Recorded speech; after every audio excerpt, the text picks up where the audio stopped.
So I say this like analytically, but this kind of goes for like all draft media scouting method, I guess. Quarterbacks are like really hard to prospect.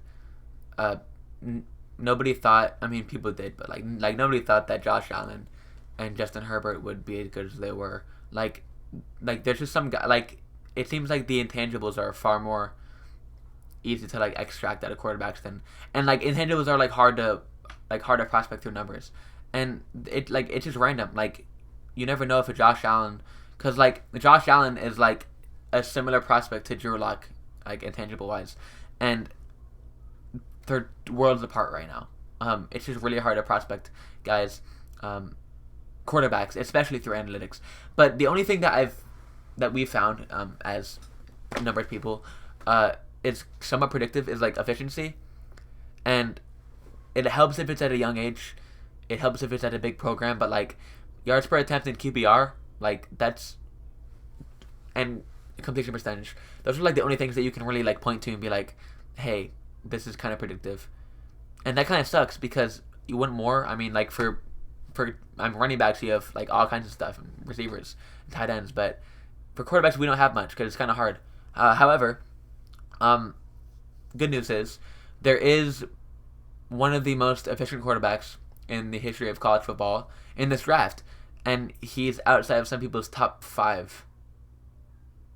So, what's going on? Well, everybody, I am here to answer the question: how is your day going? I hope it's better than mine because right now I'm watching the Wolves lose by 12 points versus the Trailblazers, and that's not fun. Anyways, Mac Jones is from the class of 2017. He was a 4-star recruit, and he got 19 offers, maybe more. I stopped counting after 19. No, I mean, the point is, this guy was recruited out of high school at a pretty heavy rate, and he got the offer from Bama. So this guy doesn't suck, okay? We've known this. He doesn't suck.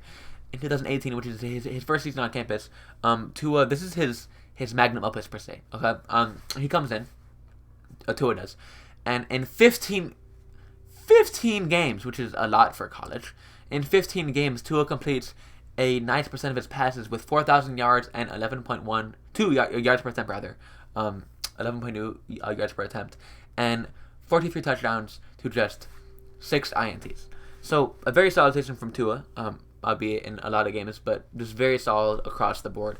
And actually, Jalen Hurts backs up Tua, which kind of crazy because they had Tua, Jalen Hurts, and Mac Jones all on the same roster. That's ridiculous. But anyways, in 2019, Tua hurts his hip, and this was in the 9th game of the year versus Mississippi State. Okay, so Tua plays 8 games and then part of another game, and in this time he completes 71% of his passes for 11.3 yards per attempt, which is just a little bit higher, and almost 3,000 yards and 33 touchdowns to just 3 INTs.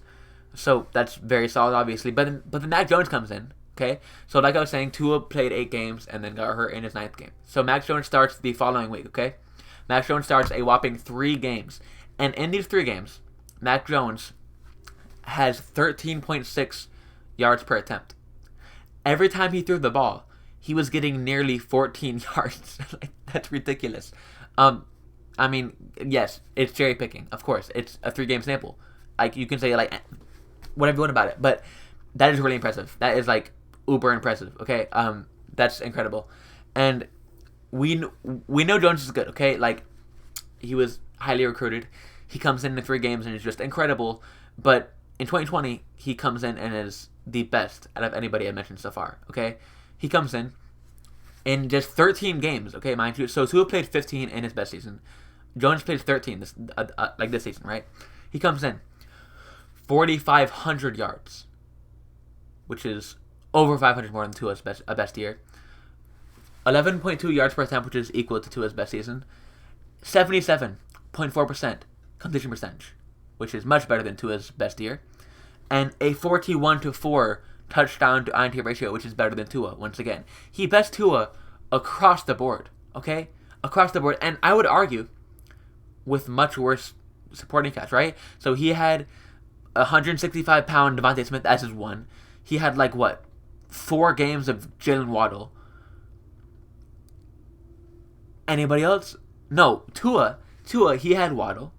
He had Smith. He had Ruggs and Judy. This dude, like, Jones did much, much, much more. In less time, like, he was more efficient, more productive, like, raw stat wise. He was better than Tua in every way into his best season. In less games. With less talent. That is really impressive. That's all we have from Mac Jones, though. That's all we have. We have one full year of data and a couple of games outside of that year, and we've seen nothing but brilliance in this time, and it's a shame. Okay, so this is what kind of made me want to make this video. Guys, I'm sorry if you hear this train. Don't live in Indiana. Don't ever do it. It's pretty loud. Anyways, what made me want to make this video was I was okay, don't live in Indiana and don't go through any Instagram comment section. Like, Instagram is just cancer. It's just so bad.